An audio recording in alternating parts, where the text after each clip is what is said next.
Baik, Assalamualaikum warahmatullahi wabarakatuh. Jadi di sini kami dari kelompok 1 dengan tema 5 yaitu tentang transformasi pembelajaran fisika melalui teknologi informasi dan komunikasi.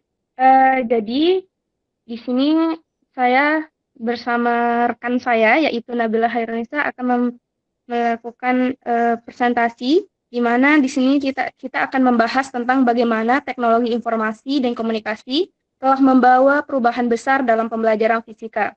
Transformasi ini merupakan bagian dari educational technology atau EdTech, yaitu pemanfaatan teknologi untuk meningkatkan kualitas, efektivitas, dan akses pembelajaran.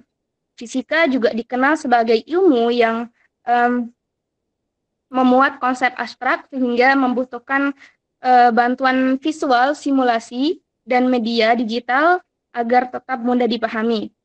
Disinilah TIK berperan penting sebagai jembatan antara teori dan visualisasi nyata. Nah, berdasarkan dari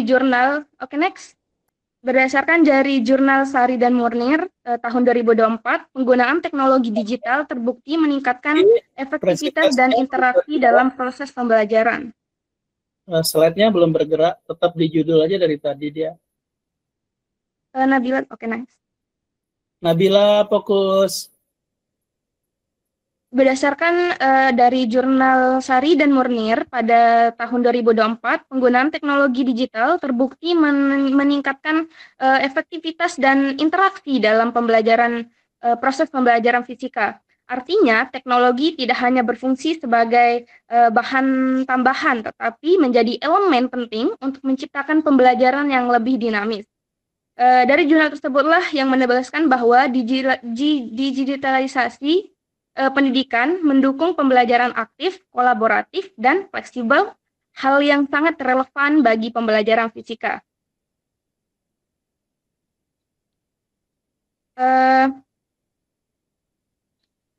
Integrasi TIK mencangkup penggunaan platform digital.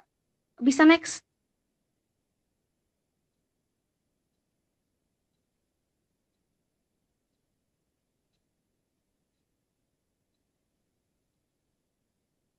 Oke, di sini ada tujuan dari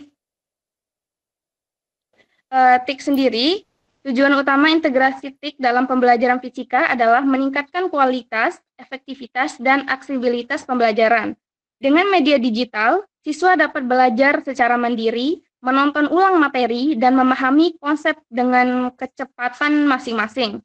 Nah, selain itu juga, TIK memungkinkan guru menciptakan pembelajaran yang aktif, kolaboratif, serta berbasis eksplorasi, di mana siswa dapat mengeksplorasi fenomena fisika melalui simulasi interaktif. Nah, semuanya ini mendukung pembelajaran fisika yang lebih modern, efisien, dan efektif. Oke, next.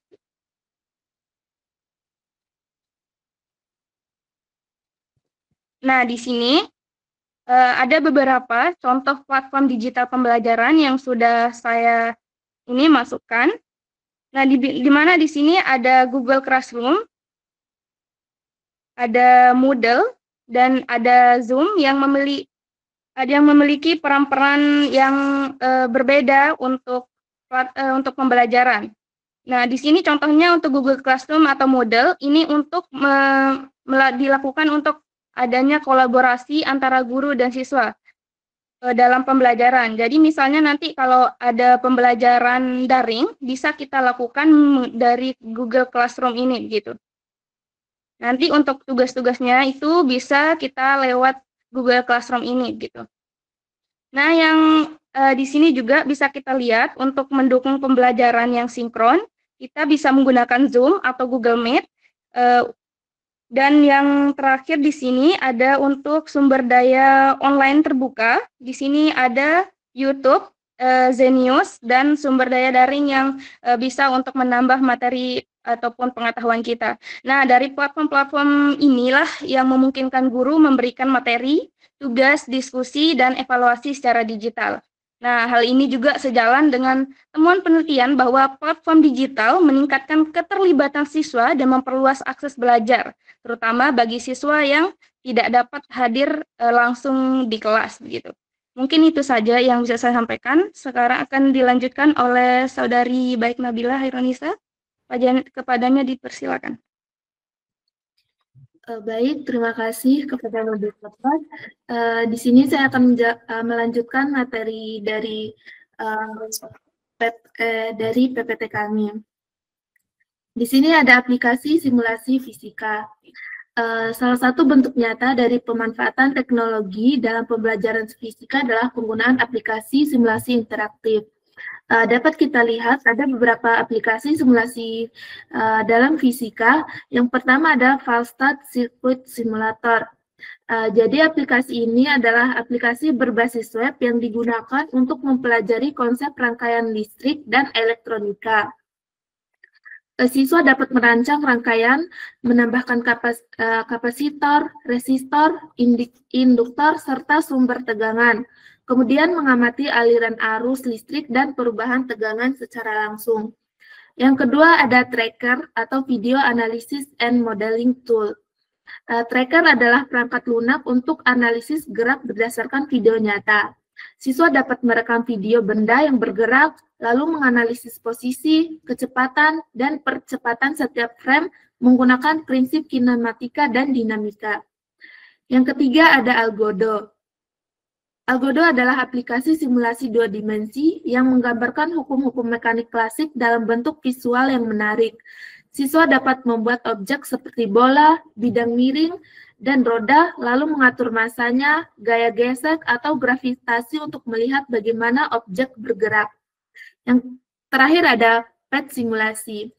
PET adalah kumpulan simulasi interaktif yang mencangkup berbagai topik fisika, mulai dari gerak, gaya, energi, listrik, magnet, hingga gelombang dan optika. Siswa dapat mengubah parameter setiap besar gaya atau massa, lalu melihat dampaknya terhadap fenomena yang diamati. Selanjutnya ada manfaat integrasi TIK. Jadi penerapan teknologi informasi dan komunikasi dalam pembelajaran fisika memberikan banyak manfaat. Yang pertama ada visualisasi konsep abstrak, di mana konsep-konsep seperti gaya, energi atau medan listrik dapat divisualisasikan melalui simulasi digital sehingga lebih mudah dipahami. Yang kedua, meningkatkan motivasi dan partisipasi siswa.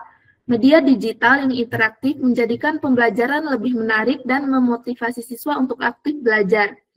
Ketiga, efisiensi waktu dan biaya.